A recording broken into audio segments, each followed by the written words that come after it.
Meu nome é Luiz Alberto Colnago, eu sou pesquisador da Embrapa Instrumentação. Nesta apresentação, vou falar para vocês quais são as principais aplicações da ressonância magnética em agricultura. A ressonância magnética já é uma técnica bastante conhecida do grande público, uma vez que é uma das principais técnicas de diagnóstico médico quando se usa imagens. No entanto, a ressonância magnética começou a ser usada na agricultura há mais de 60 anos, uma vez que ele é o principal método que se usa para determinar a estrutura de qualquer substância química. Assim, todos os pesticidas, herbicidas e medicamentos de uso veterinário tiveram as suas estruturas determinadas por ressonância magnética nuclear. Então, no entanto, esses aparelhos de imagem ou de determinação de estrutura são aparelhos muito caros, custam alguns milhões de reais. Eles são grandes, né? Chegam a ocupar uma sala inteira e ainda tem um custo de manutenção anual muito grande, chegando a custar o equivalente a 2 picapes de luxo. O que nós temos feito aqui na Embrapa Instrumentação desde 1986 é desenvolver instrumentos de ressonância magnética para aplicações em análise de produtos agrícolas. Além do baixo custo, esses aparelhos também são pequenos e praticamente não têm custo de manutenção. Ele tem como bondade de ser um método rápido, ele não gera produto químico e não destrói a amostra. Esses aparelhos têm sido usados para determinar o teor e a qualidade do óleo em sementes, para a qualidade do leite, para a qualidade da carne, na qualidade da fruta e também em produtos já até embalados como se encontra no supermercado, como para a qualidade do azeite de oliva, a qualidade da maionese, a qualidade do vinho e a qualidade praticamente de todos os produtos que se encontram no supermercado, desde que não esteja dentro de uma embalagem metálica. Então, eu vou falar do método de ressonância magnética nuclear, que é o método que nós vamos usar aqui. Então, a ressonância magnética nuclear é uma técnica que tem 70 anos, mais ou menos, e ela já foi prêmio Nobel para 5 pesquisadores, 5 grupos de pesquisadores, 2 na área de física, 2 na área de química e 1 na área de medicina, que é o método de imagem que se usa hoje. Então, esse sinal de ressonância é observado quando nós temos núcleos com spin nuclear, né, não zero, e no caso aqui existe, e eles são colocados num campo magnético estático, B0, e exposto a um segundo campo magnético oscilante, que a gente vai chamar de B1, e que esse campo oscila na frequência de ressonância do núcleo.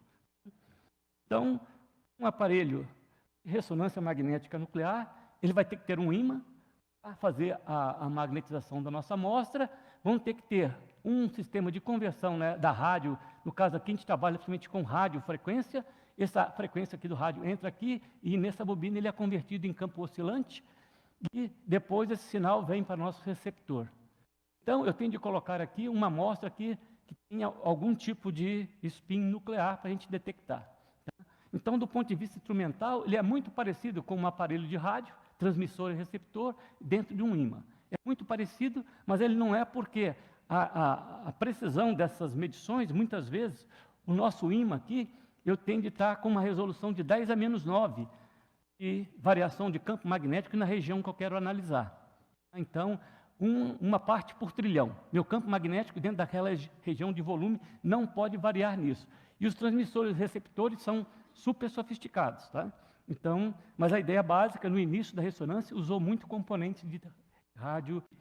Na área de alimentos, existem milhões de aplicações, e foi a área que começou o desenvolvimento desse tipo de aparelho, porque a Unilever, uma empresa, acho que holandesa, ela estava com muitos problemas de caracterização dos produtos dela, e ela solicitou uma empresa de ressonância para construir aparelhos de ressonância há uns 60 anos atrás. Então, eles queriam medir umidades em alimentos, teor de gordura sólida em margarina. Por quê? Não sei se vocês sabem, a margarina que vocês comem hoje, ela não tem nada a ver com a margarina de 5 anos atrás. Vocês notaram que ela é completamente diferente, não é? Lembram como era a margarina há 5 anos atrás? Não tem diferença nenhuma. Por quê? A fonte de matéria-prima hoje é óleo de palma, principalmente. Antigamente era óleo de soja hidrogenado. Não importa, com esse aparelho aqui, ressonância, que a gente mede o teor de gordura sólida, ela vai te dar com precisão propriedades sensoriais. Se ela vai te diz um ponto certo na boca, se ela vai ser, como se diz, a temperatura que ela vai ficar sólida, líquida, isso é determinado por esse aparelho que mede essa propriedade. E aqui embaixo eles tinham muito interesse que eles produzem muita maionese. E nós conseguimos medir o tamanho das partículas emulsionadas dentro do até do frasco hoje em dia. Mas você pode medir isso porque antigamente a maionese se decantava com o tempo. Você não vê mais maionese se separando. Como ambos são água, óleo, eles separando. Então, com isso, eles garantem o tamanho da partícula, porque a gente consegue medir difusão. Vamos imaginar num alimento vegetal. Temos uma célula vegetal e ela tem 3 tipos de água. A água que é o vacúolo, onde que a célula guarda todas as substâncias pequenas. Açúcares, sais, ácidos. Temos a água do citoplasma, que é uma água um pouco mais viscosa, e depois temos uma água ligada nas estruturas. Nós fizemos a transformada de Laplace do sinal que nós obtemos, nós temos 3 picos, cada um relativo a um desses tipos de água. Então, o que eu posso fazer com isso? Pegar esse sinal e amassar uma banana. Na hora que eu amassar, instantâneo, ele passa daqui para cá. Porque eu misturei as águas e elas passaram a relaxar mais rápido. Então, eu posso usar esse método aqui. Ó. É difícil ver aqui, mas é mais fácil ver aqui. Se os sinais fora dessa posição, eu sei que aquela banana está amassada. Ela está lá inteira, mas eu sei que aquela banana está amassada. Também eu posso determinar teor de gordura, que são carnes com vários teores de gordura. Carne com pouco teor, com mais, então tem esses 2 sinais aqui, ó, que se juntam, e eu consigo fazer. Isso aqui é um outro método, que eu não vou entrar em detalhes, está adiantando. Aqui temos 2 sinais que vamos usar, e já existe uma equação que me diz que o teor de gordura é dado por 1,6 essa conta aqui, e onde a população de água é dada por essa equação. Eu someço as 2 áreas aqui, entro nessa equação e calculo, e dá um resultado do teor de gordura dentro de um pedaço de carne, que pode ser grande, tá? Não precisa ser pequeno. Eu consigo medir na carne até dentro do saco embalado. Tá? Isso daqui. Aqui só para mostrar, teor de açúcar em várias frutas. As frutas estão inteiras, tá? A fruta está lá inteira, eu não peguei a fruta. Então, nós podemos medimos em todas essas frutas aqui, tem uma correlação, e no mamão, a gente consegue fazer essa correlação com o mamão verde. A fruta só vai ficar doce na hora que ficar madura, mas existe alguma coisa que leva a esta correlação entre a propriedade de relaxação e quanto o mamão vai ser doce. Tá? Isso é importante porque o Brasil exporta mamão verde, né? Quando o cara chegar lá, ele vai saber se está doce, mas com esse método, também nós podemos prever, por exemplo, quantidade de suco que vai dar numa laranja. Uma laranja de alta qualidade, vocês podem ver aqui, ó, a quantidade de suco variou de 45% a 70%. Você pode comprar 1 quilo de laranja por aí, você vai levar menos de meio litro, e outro quase 1 litro. Né? Não chega a 1 litro, mas é uma quantidade muito grande. Isso todo mundo compra hoje e ninguém sabe quanto está levando de laranja. Então, com esse aparelho, a gente consegue prever quanto tem de açúcar, quanto tem de suco, qual o pH e até o sabor, tá? A gente não vai entrar nesse detalhe. Também nós trabalhamos um tempo atrás prevendo qual seria a qualidade de um biodiesel produzido por vários óleos de sementes que tem por aí. Eu posso não só prever a composição em ácido graxo, mas eu posso dizer, dentro da semente, sem destruir, qual que é a viscosidade do óleo, e posso prever, por exemplo, ainda, qual o número de cetano. De cetano para um motor diesel é igual octano. Ele quer dizer a velocidade com que vai haver a explosão. Quanto mais alto, melhor. Então, dentro das sementes, eu podia prever qual seria o tal número de cetano lá na frente. Também nós podemos trabalhar com alimentos embalados, tipo azeite de oliva, que é outra embalagem, desde que não seja em embalagem metálica, e eu posso classificar, aqui seriam os óleos, azeite de oliva bom, esses aqui os óleos que eles usam para falsificar, óleo de soja, e aqui os falsificados. O azeite de oliva é dos mais falsificados no mundo todo. Produz 1 e vendem 5. E que 4 está fora do padrão. Né? Então, esse daqui, ó, costa preta aqui, ó, é de como eles fazem na Europa. Usam um óleo de avelã que tem uma composição muito parecida com azeite de oliva. Então, esse método não serve, mas para o Brasil, que usa muito óleo de soja, óleo de amendoim, a gente consegue ver dentro da garrafa, tá? Não precisa abrir a garrafa. Também nós podemos pegar hoje qualquer outro alimento, tipo maionese. Pode determinar quanto tem de gordura nas maioneses. Variam, nesse caso aqui, de 8% a 50%. Vocês podem ver que aqui, ó, nosso método, que é esse mais claro aqui, ele não compara com o que está no rótulo. Porque o rótulo foi feito no valor médio daquela produção, nunca daquele que você está comprando. Então, isso daqui depois nós analisamos por método de laboratório, depois, e vimos que o nosso método tinha previsto certo. Então, nesse rótulo aqui, ó, o que estava no rótulo não é o que está lá dentro. Então, se a pessoa quer fazer regime, para poder escolher aqui. E outra coisa que acontece de vez em quando, o cara que troca o rolo da embalagem, ele não troca, e se tinha uma embalagem de uma normal aqui, de 50%, ele botou numa de 5%. E está vendendo uma de 5 como se fosse 50. Isso são erros que acontecem que o método pode ir lá. Outra coisa é vinho. A gente consegue botar a garrafa de vinho aqui, um dos nossos aparelhos, e identificar, chama terroir, de onde que ele veio. Então, nós começamos a trabalhar com vinho. Isso daqui são os perfis de relaxação, vinhos brasileiros e vinhos argentinos. Não sei se vocês olham, os vinhos brasileiros relaxam muito mais rápido que os vinhos argentinos. Aí a gente pensou em começar a classificar por país.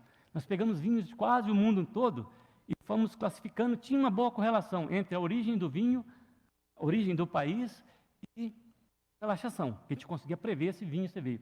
Até que aconteceu um problema com vinho americano. E hoje não é problema, né? Os vinhos americanos, acho que foram 6 ou 7 amostras, eles separaram em 2 tipos de relaxação. Nossa, mas os Estados Unidos produz vinho só no Napa Valley? Depois nós fomos descobrir que tem uma outra fonte de vinhos, que é ao norte dos Estados Unidos, que tem o solo tem uma origem geológica completamente diferente, que é no estado de Washington, ao norte lá, apesar de não ser tão longe, mas a origem do solo de lá é completamente diferente. E aí, então, nós estávamos, esses daqui foram da Califórnia, esses daqui foram do estado de Washington. Então, não é do país, né, mas sim da origem de onde que vem o material. E só como último exemplo, vinhos da África do Sul. Praticamente todos eles não variam dentro do país. Você vai lá ver, a África do Sul produz vinho numa região muito restrita, que o solo praticamente não muda. O que faz separar isso daqui? Teor de manganês. Os vinhos do Brasil são os vinhos que têm maior teor de manganês de todo o mundo. Então, é uma propriedade que vem do solo, sabe? A origem do solo. Os solos brasileiros todos têm muito manganês. Já alguns solos desse daqui da Califórnia, esse aqui tem mais manganês, esse daqui tem menos. Porque ferro e os outros elementos praticamente não levam a esse tipo de problema. Para que essas tecnologias cheguem ao mercado, a Embrapa Instrumentação fez uma parceria com a empresa FIT, tanto para o desenvolvimento dos instrumentos quanto para o desenvolvimento dos métodos de análise. Olá, meu nome é Daniel Consalter, sou diretor de tecnologia da FIT, Fine Instrument Technology, junto com a minha sócia Silvia Paulo de Azevedo, e vou falar para vocês um pouquinho de tudo que nosso produto desenvolvido em parceria com a Embrapa é capaz de fazer no setor agrícola e de alimentos. Bom, agora fiquem com um vídeo que a gente fez explicando, demonstrando como é fácil utilizar o SpecFit.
Todas estas aplicações podem ser utilizadas graças à parceria da Embrapa com a Fine Instrument Technology.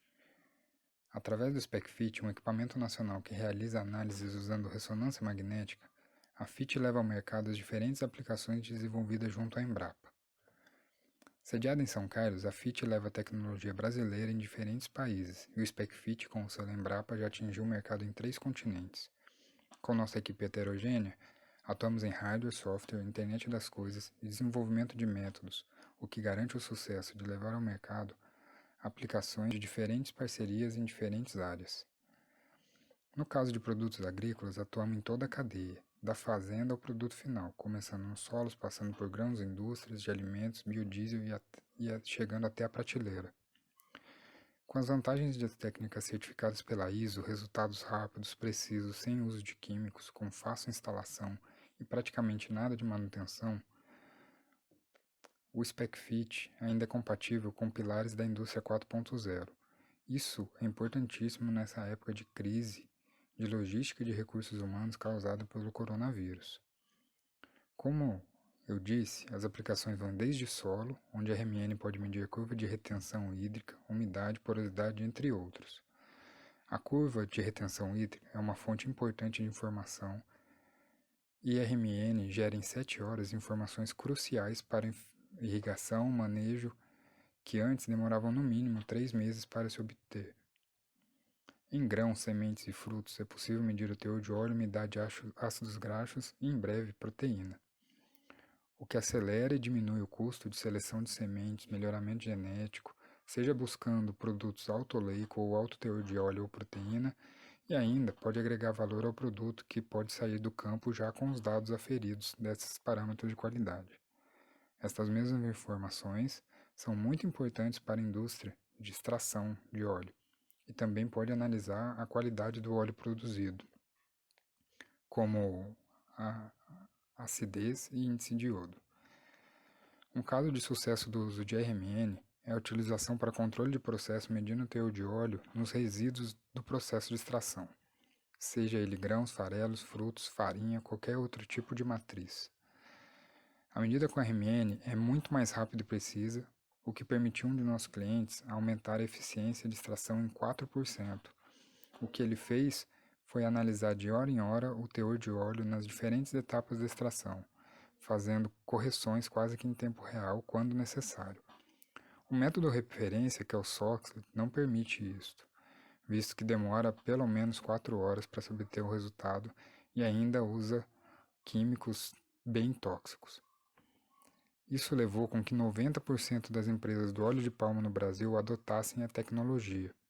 Hoje, o produto da parceria FIT Embrapa é referência no setor de óleo de palma no Brasil e revolucionou o setor. E agora já está presente também na Colômbia e Sudeste Asiático, lugares conhecidos pela grande produção de palma, mas também está inicializando a utilização em outras oleaginosas, como soja, algodão, macaúba, dentre outras. Continuando a cadeia, o SpecFit pode ser utilizado também em refinarias, fracionamento e cristalização para medidas de teor de óleo em terra de branqueio, ácidos graxos livres, o ácido graxo, perfil de ácido graxo e índice de iodo. Mas a aplicação mais conhecida é a curva de sólidos, uma análise de referência na qualidade de produtos de origem vegetal que é certificada pela ISO e que é crucial, praticamente obrigatória para os produtos de origem vegetal que são utilizados para alimentos. Finalizando a cadeia, o RMN ainda pode ser utilizado para análise de matéria-prima e qualidade dos produtos envasados. Para isso, adaptamos o equipamento para caber vidro inteiro e realizar análise. Como, por exemplo, se o azeite está puro ou misturado com algum tipo de óleo, ou então se o teor de gordura da maionese de molhos estão de acordo com o valor no rótulo. Por último, o SpecFit também pode ser utilizado para o controle de qualidade de biodiesel, medindo o índice de iodo, viscosidade, índice de refração, densidade específica e ainda o teor de biodiesel no diesel, aferindo se é B20, B15, etc. Além de todas essas aplicações, o SpecFit é uma ferramenta conectada com a indústria 4.0, onde os dados gerados por ele podem ser acessados online e ainda podem realizar análises automatizadas. Para saber mais, entre em contato com a gente e nos siga nas redes sociais. A FIT e seus parceiros, principalmente com a Embrapa, está sempre trazendo novidades e alta tecnologia. É muito difícil falar da importância da parceria da FIT com a Embrapa, porque todo o apoio que a gente tem do time da Embrapa, do Conago, Débora, todo o pessoal da transferência de tecnologia, marketing, é muito importante para a gente. Então, não tenho muitas palavras para dizer o quanto é importante para a gente tudo isso.